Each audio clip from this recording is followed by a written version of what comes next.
आज हम भारत के उस केंद्र शासित प्रदेश की बात करने जा रहे हैं जिसका नाम है अंडमान निकोबार। अंडमान निकोबार नाम सुनते ही हर किसी की एक उत्सुकता बढ़ जाती है कि हमको अंडमान निकोबार का एक ट्रिप तो जरूर करना चाहिए। तो आज की वीडियो में दोस्तों मैं आप लोगों को बताने वाला हूं कि हमको अंडमान निकोबार कैसे पहुंचना है, अंडमान निकोबार के लिए हमको कितने दिन का ट्रिप बनाना चाहिए, अंडमान निकोबार में हमको खाने पीने की क्या व्यवस्था है, अंडमान निकोबार आखिर फ्लाइट से जाया जाए या फिर हमको जहाज के माध्यम से यानी कि क्रूज के माध्यम से जाना चाहिए, अंडमान निकोबार में हमको लोकल ट्रांसपोर्टेशन की क्या फैसिलिटी है और साथ ही साथ ये भी जानेंगे कि अंडमान निकोबार में कौन कौन से स्थान पे हमको घूमना चाहिए जिससे हम एक परफेक्ट प्लानिंग और साथ ही साथ पूरा मनोरंजन के साथ हम अंडमान निकोबार की यात्रा कर सकें। तो बने रहिए दोस्तों मेरी वीडियो में, एक एक करके सारी बातों को मैं विस्तार पूर्वक वर्णन करूंगा जिससे आपको अंडमान निकोबार यात्रा करने के लिए काफी सहूलियत मिलेगी और आपका खर्चा भी कम से कम मैं बताऊंगा। आशा करता हूं कि इस वीडियो को देखने के बाद आपको किसी और वीडियो को देखने की आवश्यकता नहीं पड़ेगी, क्योंकि इस वीडियो में आपको सभी प्रकार के सभी प्रश्नों के आपके जवाब मिल जाएंगे। तो चलिए दोस्तों स्टार्ट करते हैं बिना विलंब के। सबसे पहली बात करते हैं कि हमको अंडमान निकोबार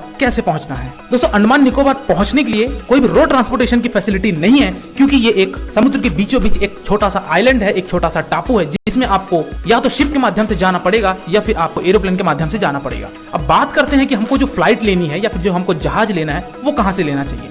अब यहाँ पे मैं दोनों पहलू पे बात करूंगा। अगर मैं बोलूं कि अगर आप फ्लाइट से जाना चाहते हैं तो फ्लाइट से जाने के लिए आपके पास जो नियरेस्ट एयरपोर्ट है वो है आपका कलकत्ता या फिर विशाखापट्टनम, या फिर अगर आप चाहें तो चेन्नई से भी ले सकते हैं। लेकिन अगर आप अपने शहर से यानी कि मुंबई से हैं, बेंगलोर से हैं या फिर दिल्ली से हैं तो फिर आप वहां से भी डायरेक्ट फ्लाइट ले सकते हैं। तो दोस्तों ये बातें थी कि अगर आप फ्लाइट से आना चाहते हैं तो इस प्रकार आ सकते हैं। दूसरी बात करते हैं कि अगर आप शिप से आना चाहते हैं तो देखिए दोस्तों, अगर आप फ्लाइट से जाते हैं तो उसी दिन 2 से 3 घंटे में पहुंच जाएंगे, लेकिन अगर आप शिप लेते हैं तो आपको 2 से 3 दिन केवल शिप में ही लग जाएगा और साथ ही साथ आपका खर्चा भी कुछ ज्यादा कम आपको देखने को नहीं मिलेगा, लगभग आपको कॉस्ट उतना ही पड़ जाएगा। और दोस्तों अगर मैं बात करूं कि अगर आप शिप से जाना चाहते हैं तो आप चेन्नई से शिप ले सकते हैं या फिर कलकत्ता से भी ले सकते हैं, लेकिन जो शिप में समय लगेगा वो 2 से 3 दिन लग जाता है अंडमान पहुंचते पहुंचते। तो मेरा ये रिकमेंडेशन रहेगा कि आप फ्लाइट ही लीजिए, क्योंकि शिप वाला झंझट काफी ज्यादा टाइम टेकिंग भी है और कुछ खास पैसे आपके बचेंगे नहीं, तो आप फ्लाइट से जा सकते हैं। हाँ, अगर आपको इंटरेस्ट है तो फिर आप जहाज के माध्यम से यानी कि क्रूज के माध्यम से जा सकते हैं। चलिए दोस्तों अब बात करते हैं कि हमको अंडमान निकोबार में पहुंचकर उसके बाद क्या क्या चीजें करनी है। सबसे पहली बात हम करते हैं, अंडमान में एक स्थान है जिसका नाम है पोर्ट ब्लेयर, जो कि अंडमान की कैपिटल भी मानी जाती है। तो दोस्तों पोर्ट ब्लेयर में ही आपको फ्लाइट वाला ड्रॉप करेगा और उस पोर्ट ब्लेयर के आसपास आप चाहे तो अपने होटल ले सकते हैं, या नहीं तो चाहे आप अंडमान के जो मेन शहर है वहां पे भी आप अपने होटल ले सकते हैं। अगर मैं पोर्ट ब्लेयर के आसपास की बात करूं कि अगर आप वहां होटल लेना चाहते हैं तो उसका कॉस्ट थोड़ा सा ज्यादा होता है, 2500 3000 से लेकर 4000 5000 तक के होटल आपको मिलेंगे। और वही अगर मैं बात करूं अंडमान से 4 से 5 किलोमीटर आप आ जाइए शहर में जहां पे ये सेलुलर जेल ये सारी चीजें हैं, तो इन जगह पे आपको होटल जो मिलेंगे वो आपको 1500 से 2000 में मिल जाएंगे। लेकिन मैं ये सुझाव दूंगा कि आप पोर्ट ब्लेयर के पास ही रुकिए। अब बात करते हैं कि आखिर मैं इतने महंगे होटल में रुकने के लिए क्यों आपको सजेशन दे रहा हूँ। अगर आप पोर्ट ब्लेयर के पास रुकते हैं तो आपके पास 2 फायदा होगा। पहला फायदा तो ये कि आपका जो वापसी की एयरपोर्ट रहेगी वो आपकी अपने होटल से काफी नजदीक पड़ेगा, क्योंकि पोर्ट ब्लेयर और आपकी जो आसपास के होटल रहेंगे मुश्किल से वॉकिंग डिस्टेंस 10 से 15 मिनट का रास्ता रहेगा, तो आप चाहें तो वहां होटल ले सकते हैं। और दूसरे फायदे की बात करूं तो वो है कि आप 2 आइलैंड में तो जरूर घूमने जाएंगे जो कि अक्सर टूरिस्ट जाते हैं, जिसका नाम है एक तो हैवलॉक आइलैंड और दूसरा है आपका नील आइलैंड। तो वहां से आपको जो फेरी करनी है वो आपको पोर्ट ब्लेयर से ही मिलेगी, जिसका नाम है मेरीना चट्टी। अब बात करते हैं कि ये फेरी क्या है और ये मेरीना चट्टी क्या है।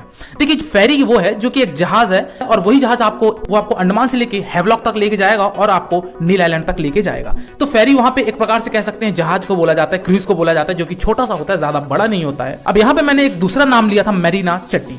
मेरीना चट्टी वह स्थान है जहां से आपको इस फेरी की टिकट लेनी है। अब देखिए दोस्तों, यहाँ पे जब आपको फेरी की टिकट लेनी है यानी कि जहाज की जो टिकट लेनी है वो आपको 2 प्रकार से मिलती है। एक मिलती है गवर्नमेंट की जो शिप होती है वो, और दूसरा आपको मिलता है प्राइवेट की शिप होती है वो। प्राइवेट की शिप अगर आप लेते हैं तो आपको रेट 3 से 4 गुना ज्यादा बढ़ जाएगा। और वही अगर मैं बात करूं कि आप गवर्नमेंट की फेरी लेते हैं जो कि आपका पोर्ट ब्लेयर था वहां से थोड़ी दूरी पे यानी कि एयरपोर्ट से थोड़ी दूरी पे आपका एक बना हुआ है मेरीना चट्टी, और उसी मेरीना चट्टी में एक काउंटर बना हुआ है, एक एकल खिड़की है, वहां जाइए, वहां से आप अपने फेरी की टिकट निकलवाइए और आप हैवलॉक और नील आइलैंड कर सकते हैं। गवर्नमेंट का जो रेट होता है वो काफी कम होता है, लगभग आपका 300 से 400 रुपए चार्ज किया जाता है जाने और आने का यानी कि राउंड ट्रिप का। तो अगर आप प्राइवेट शिप लेते हैं तो उनका कॉस्ट 2000 से 2500 रुपए होता है केवल और केवल हैवलॉक जाने के लिए। तो दोस्तों आपको समझ में आ गया होगा कि अल्टीमेटली हमको गवर्नमेंट फेरी से ही जाना है ताकि हमारा बजट कम से कम बने। अब यहाँ पे एक चीज और बताने वाली बात यह है कि जो आप गवर्नमेंट फेरी लेंगे उसका आप 2 से 3 दिन पहले ही बुकिंग करा लीजिए। कहने का मतलब ये है कि जिस दिन आप पोर्ट ब्लेयर पहुंचे यानी कि अंडमान पहुंचे उसी दिन आप अपनी टिकट निकलवा लीजिए परसों की। ताकि आप 2 दिन अंडमान में घूम लें, क्योंकि अंडमान में भी कुछ जगह है घूमने के लिए, वहां भी आपको समय देना है। वो सब घूमने के बाद आपकी जो भी परसों की अपॉइंटमेंट रहेगी, जिस भी टाइम पे रहेगी, उस टाइम पे आप वापस मरीना चट्टी स्थान पर जाइए, वहां से अपनी फेरी पकड़िए और आप हैवलॉक आइलैंड के लिए प्रस्थान कीजिए, क्योंकि गवर्नमेंट शिप के टिकट के लिए काफी ज्यादा होड़ होती है, इसलिए आपको इस चीज का थोड़ा सा ख्याल रखना पड़ेगा। चलिए दोस्तों, अब बात करते हैं कि हमको डे 1 पर, यानी कि जिस दिन आप अंडमान पहुंचे, उसके बाद आपको कहां कहां घूमना है और हमको क्या क्या चीजें देखनी है। सबसे पहली बात करते हैं कि आप होटल में फ्रेश हो जाइए और उसके बाद आपको घूमना है। एक तो है सेलुलर जेल, जो कि सबसे प्रसिद्ध वहां का जेल माना जाता है, जो कि ब्रिटिशर्स के समय पे काले पानी की सजा इसी जेल के अंदर दी जाती थी। तो ये आप सेलुलर जेल जरूर जाइएगा। 200 रुपए यहाँ की एंट्री फीस होती है और यहाँ पे आपको नाइट शो भी देखने को मिलेगा। तो अगर आप नाइट शो में जाना चाहते हैं सेलुलर जेल में, तो अवश्य जाइएगा। काफी कुछ आपको सीखने को मिलेगा, काफी कुछ आपको जानने को मिलेगा कि आखिर जो ब्रिटिशर्स थे वो किस तरीके से प्रताड़ना करते थे हमारे देशवासियों को। तो आप सेलुलर जेल जाइए, वहां समय बिताइए और आप वहां के म्यूजियम पे भी घूम सकते हैं। वहां पे अगर आप शॉपिंग करना चाहते हैं, कुछ शीशल लेना चाहते हैं, तो शीशल भी ले सकते हैं। और डे 1 पे आप अपने होटल पे चले जाइए, उस दिन आप रेस्ट करिए। दूसरे दिन उठिए और सबसे पहले आपको जाना है रॉस आइलैंड। रॉस आइलैंड एक छोटा सा टापू है, जहां पे आपको वहां की नेचर, वहां की ब्यूटीज, ये सारी चीजें देखने को मिलेंगी। वहां 1-2 बीचेस भी हैं जो कि फेमस बीच है, तो वहां पे भी आप जाके वहां भी एंजॉय कर सकते हैं। रॉस आइलैंड जाने के लिए जो आपको जहाज लेनी पड़ेगी, वो आपको एबरडन जेट्टी के पास जाना पड़ेगा। एबरडन जेट्टी दोस्तों वो स्थान है जहां से आपको रॉस आइलैंड के लिए शिप मिलती है। तो वहां जाइए, वहां से आप रॉस आइलैंड की शिप की टिकट निकलवाइए।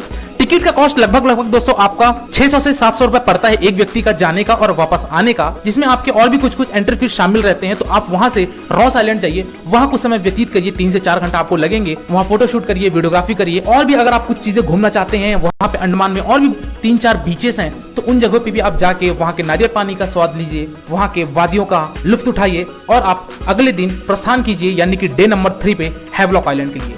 अब जैसा कि मैंने आपको बताया था कि आपको हैवलॉक आइलैंड के लिए कैसे कैसे आपको शिप लेनी है, वो सारी चीज आपको समझ में आ गई होगी। तो बात करते हैं कि हैवलॉक आइलैंड में हमको कितने दिन का स्टे बनाना चाहिए और हमको हैवलॉक आइलैंड घूमने के लिए हमारा साधन क्या होगा। दोस्तों, आपको जैसे कि मैंने बताया, मरीना चट्टी से आपको जहाज लेनी है, शिप लेनी है और आपको पहुंचना है हैवलॉक आइलैंड।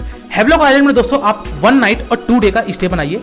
अब बात करते हैं कि हैवलॉक आइलैंड में हमको कौन से स्थान पे रुकना चाहिए। तो हैवलॉक आइलैंड में जो सबसे फेमस और सबसे नीट एंड क्लीन जो बीच है, वो है आपका राधानगर बीच। दोस्तों, राधानगर बीच के पास आपको ढेर सारे होटल देखने को मिल जाएंगे, जिसका कॉस्ट आपको 2200 से स्टार्ट होकर आपका 3000-4000 रुपए तक इसके होटल के कॉस्ट होते हैं एक दिन का। तो आप वहां राधानगर बीच के आसपास अपना स्टे बना सकते हैं। अब बात करते हैं कि दोस्तों कि हमको हैवलॉक आइलैंड में क्या क्या चीजें देखने को मिलेंगी और क्या क्या चीजें हमको करनी है। तो दोस्तों, सबसे पहली चीज तो ये कि राधानगर बीच आप जाइए, वहां पे आपको काफी शानदार एक साफ सुथरा बीच देखने को मिलेगा। ये भी कहा जाता है कि एशिया का सबसे ब्यूटीफुल बीच हमारा हैवलॉक का राधानगर बीच ही है। तो यहाँ जाइए, यहाँ की नेचर, यहाँ की ब्यूटियों का आप आनंद उठाइए। काफी यहाँ पे शानदार दृश्य हो जाता है अगर आप हैवलॉक आइलैंड जाते हैं तो। और इसी के साथ साथ आपको दूसरे बीच जाना है, जिसका नाम है काला पत्थर बीच। दोस्तों, काला पत्थर बीच भी काफी फेमस बीच है हैवलॉक का, तो वहां भी आप जाइए, वहां भी कुछ समय स्पेंड कीजिए। और एक और फेमस बीच है हैवलॉक का, जिसका नाम है एलिफेंटा बीच। दोस्तों, एलिफेंटा बीच में आपको वाटर स्पोर्ट एक्टिविटीज देखने को मिलेंगे, तो अगर आप उसमें इंटरेस्ट रखते हैं तो वो भी आप कर सकते हैं, जैसे कि वाटर राइडिंग,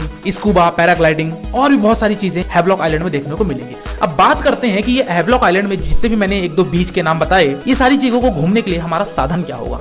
दोस्तों, इन सारी जगहों को घूमने के लिए या तो आप चाहें तो वहां ऑटो या टैक्सी ले सकते हैं, लेकिन वो काफी ज्यादा महंगा पड़ेगा। तो मेरा ये सुझाव रहेगा कि आप वहां से स्कूटी ले लीजिए। आप जैसे ही हैवलॉक आइलैंड पहुंचेंगे, जहां पे आप शिप से उतरेंगे, तो वहां से आप बाहर आ जाइए, आपको ढेर सारे वहां पे स्कूटी वाले एजेंट मिल जाएंगे। तो वहां से आप स्कूटी ले लीजिए एक दिन का, जो कि आपका कॉस्ट होता है 500 से 600 रुपए लिया जाएगा, और आप स्कूटी से सारे जगह को घूम सकते हैं, जिससे आपका खर्चा काफी ज्यादा कम आएगा। पेट्रोल की अगर मैं बात करूं तो आप मुश्किल से 100 रुपए के पेट्रोल में पूरे हैवलॉक आइलैंड को घूम लेंगे एक दिन के लिए, क्योंकि आपका ज्यादा दूर दूर में बीच नहीं है। तो ये सारी चीजें आप स्कूटी के माध्यम से कर सकते हैं। टैक्सी और ऑटो का कॉस्ट थोड़ा सा ज्यादा पड़ेगा। तो दोस्तों, हैवलॉक आइलैंड आप 1 नाइट 2 डे का स्टे बनाने के बाद आपको अगले स्थान पे जाना है, जिसका नाम है नील आइलैंड। और नील आइलैंड जाने के लिए आपको वापस हैवलॉक की जेट्टी में आना है, जहां से आपको शिप पकड़नी है और शिप पकड़ के आपको जाना है नील आइलैंड। अब दोस्तों, नील आइलैंड में आपको एक भी रात रुकने की आवश्यकता नहीं है। कुछ लोग रुकते हैं, बट मेरे हिसाब से नील आइलैंड में एक दिन आपके लिए पर्याप्त है। तो आप उस दिन रात में स्टे मत कीजिए, आप शाम तक घूमकर वापस पोर्ट ब्लेयर आ जाइए। बात करते दोस्तों कि नील आइलैंड में हमको कहां कहां घूमना है और हमारा साधन क्या होगा। दोस्तों, वैसे नील आइलैंड में भी बहुत सारे आपको बीच देखने को मिल जाएंगे, लेकिन जो सबसे फेमस बीच है वो है लक्ष्मणपुर बीच। दोस्तों, लक्ष्मणपुर बीच, वहां पे आपको वाटर स्पोर्ट्स एक्टिविटीज भी अगर आप करना चाहते हैं तो वो भी देखने को मिल जाएगी। और साथ ही साथ यहाँ का जो नेचर है, यहाँ की जो ब्यूटी है, वो बहुत ही शानदार है। आपको यहाँ से हैवलॉक हैवलॉक आइलैंड का भी एक शानदार दृश्य देखने को मिलेगा। और अगर आप स्टे करना चाहते हैं इनकेस नील आइलैंड में, तो आप वहीं पे लक्ष्मणपुर बीच में ही आपको होटल्स कॉटेज देखने को मिल जाएंगे। नील आइलैंड में ज्यादा आपको फैसिलिटी नहीं मिलेगी रुकने की, क्योंकि नील आइलैंड में टूरिस्ट स्टे करते नहीं, इसलिए यहाँ पे आपको होटल की भी ऑप्शन ज्यादा नहीं मिलेगी। बट अगर मिलेगी भी तो 2500 से 3000 रुपए एक दिन का होटल का कॉस्ट होता है। तो आप अपने हिसाब से देख लीजिए कि अगर आपको वहाँ स्टे करना है तो कर सकते हैं, अन्यथा आप चाहें तो वापस पोर्ट ब्लेयर आ सकते हैं। अब बात करते हैं दोस्तों कि इन सारी जगहों पे हमको खाने पीने की क्या व्यवस्था है। तो दोस्तों अगर मैं बात करूं अंडमान की, यानी कि पोर्ट ब्लेयर की बात करूं, जो कि आपने डे 1 और डे 2 पे बिताया, तो वहां पे आपको खाने पीने की जो भी फैसिलिटी है वो तो मिल जाएंगी, क्योंकि हर राज्य से हर प्रांत के लोग वहां जाते हैं, तो खाने पीने की फैसिलिटी आपको मिल जाएगी। बट यहाँ पे रेट थोड़ा सा ज्यादा होता है। अगर एक बार का मैं फूड की बात करूं एक व्यक्ति का, तो लगभग आपको 200 रुपए अपना खर्च करना ही पड़ेगा, क्योंकि यहाँ के कॉस्ट थोड़े से ज्यादा है खाने पीने की। और इसी तरीके से हैवलॉक आइलैंड में भी यही कॉस्ट पड़ता है और नील आइलैंड में भी आपको खाने पीने का यही कॉस्ट पड़ जाता है। चलिए दोस्तों अगली बात करते हैं कि हमको अंडमान निकोबार आना कब चाहिए और हमारा यहाँ पे मोबाइल नेटवर्क की क्या क्या फैसिलिटी है। दोस्तों मोबाइल नेटवर्क आपके साथ डेफिनेटली लुका छुपी खेलेगा, क्योंकि वहां पे किसी आइलैंड पे अच्छा नेटवर्क पकड़ता है, किसी आइलैंड पे आपका नेटवर्क आएगा ही नहीं। तो मेरा रिकमेंडेशन रहेगा कि अगर आपके पास BSNL सिम है, अगर नहीं भी तो आप उसको पोर्ट करवा के जरूर BSNL सिम कैरी कर लीजिए। कहीं कहीं पे आपको एयरटेल की नेटवर्किंग देखने को मिल जाएगी। और अगर मैं बात करूं हैवलॉक और नील आइलैंड में, तो वहां पे नेटवर्क की थोड़ी सी ज्यादा ही इशू हो जाती है। बहुत ही लिमिटेड प्लेसेस में आपको वहां पे हैवलॉक आइलैंड और नील आइलैंड में टावर मिलेगा, अन्यथा आप बिना टावर के ही आपको ये सारी यात्रा करनी पड़ेगी। और दोस्तों बात करूं अगर मैं कि आपको अंडमान निकोबार आने के लिए जो बेस्ट सीजन है वो कौन सा है, तो मेरे हिसाब से मानसून को छोड़कर पूरे समय ही अंडमान निकोबार जाया जा सकता है, क्योंकि अंडमान निकोबार में मानसून के समय पे अगर आप जाएंगे तो बीच में एक टापू है, और अगर बारिश ज्यादा पैमाने पर हो गई तो फिर आपको आनंद नहीं आएगा किसी भी बीच का, क्योंकि बीच की वेव इतनी ज्यादा एग्रेसिव हो जाती है कि ना तो आप वाटर स्पोर्ट एक्टिविटीज कर सकते हैं और ना ही आप हैवलॉक या फिर नील आइलैंड जा सकते हैं। तो मेरे हिसाब से समर या फिर विंटर का समय दोनों ही अच्छा है अगर आप जाना चाहते हैं अंडमान निकोबार। तो दोस्तों ये मेन प्लेसेस थे जहां आप विजिट कर सकते हैं। इसके अलावा और भी बहुत सारे बीच हैं, जिसमें से लॉन्ग आइलैंड और डिग्लीपुर, इन सारे स्थान पर भी जाके घूम सकते हैं। बट ध्यान रखिएगा अंडमान निकोबार में जितने ज्यादा दिन का स्टे करेंगे उतना ही खर्चा आपका डेफिनेटली बढ़ता जाएगा।